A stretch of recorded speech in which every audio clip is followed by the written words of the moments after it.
चलिए हम लोग पढ़ेंगे आज मेथेनोइक एसिड या मेथेनोइक अम्ल, जो कार्बोक्सिलिक अम्ल का पहला सदस्य है, जो कार्बोक्सिलिक अम्ल परिवार का पहला सदस्य है। मेथेनोइक एसिड या मेथेनोइक अम्ल को हम कहते हैं फार्मिक अम्ल। क्या बोलते हैं इसको हम? फार्मिक अम्ल कहते हैं। तो हम लोग पढ़ेंगे आज मेथेनोइक अम्ल। मेथेनोइक अम्ल, मेथेनोइक अम्ल को हम कहते हैं फार्मिक अम्ल। क्या बोलते हैं? फार्मिक अम्ल। इसका सूत्र होता है HCOOH। देखो, बड़े पैमाने पर हम मेथेनोइक अम्ल का निर्माण किस प्रकार करते हैं?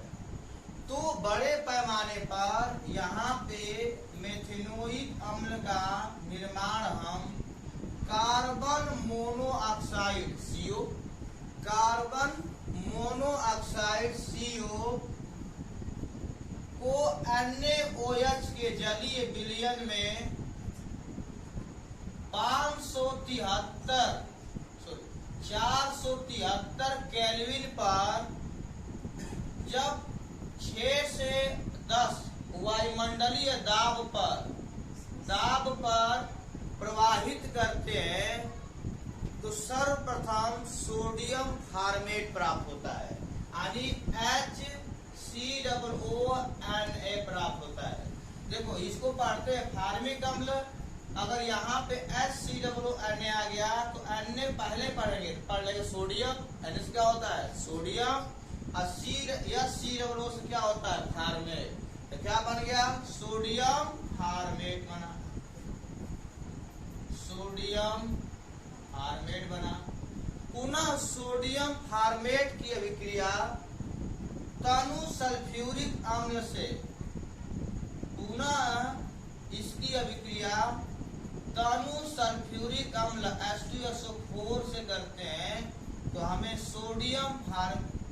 फार्मिक अम्ल प्राप्त होता है, यानी HCOONA H प्लस Na2SO4। देखिए, यहाँ Na2 है, मैंने 2 ले लिया यहाँ से, SO4। अब यहाँ पे देख रहे हो कि H2 है, H2 है, यहाँ पे क्या लगा दिया? बैलेंस करने के लिए 2 लगा दीजिए।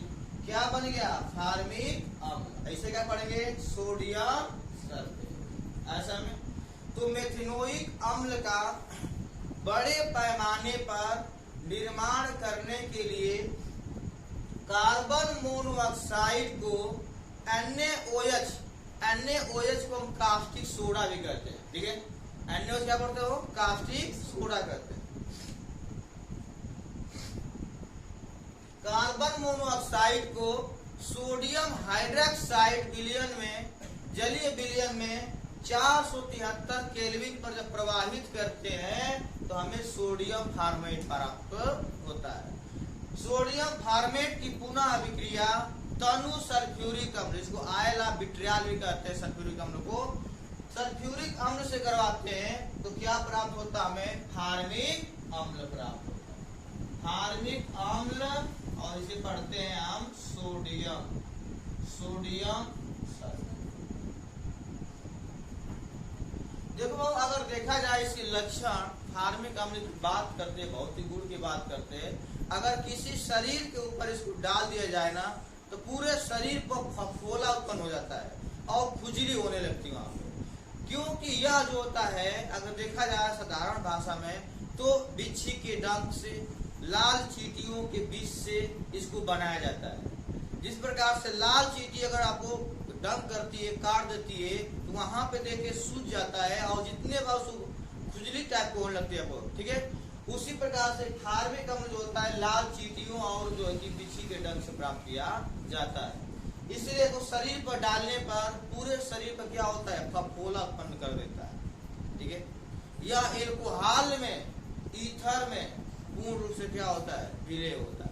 एल्कोहल में, ईथर में क्या होता है? विलय होता है। ऐसा में कैसे बनाएंगे? बताया गया कि सब पहले कार्बन मोनोऑक्साइड CO की अभिक्रिया CO को सोडियम हाइड्रोक्साइड के जली विलयन में 6 से 10 लगभग वायुमंडलीय दाब तथा 473 केल्विन पर जे प्रवाहित करते हैं तो क्या प्राप्त होता है? सोडियम फार्मेट प्राप्त होता है। अब पुनः सोडियम फार्मेट की अभिक्रिया सल्फ्यूरिक अम्ल से करवाते हैं तो क्या बनता है? फार्मेट अम्ल बनता है। आगे समय नोट कर लीजिए।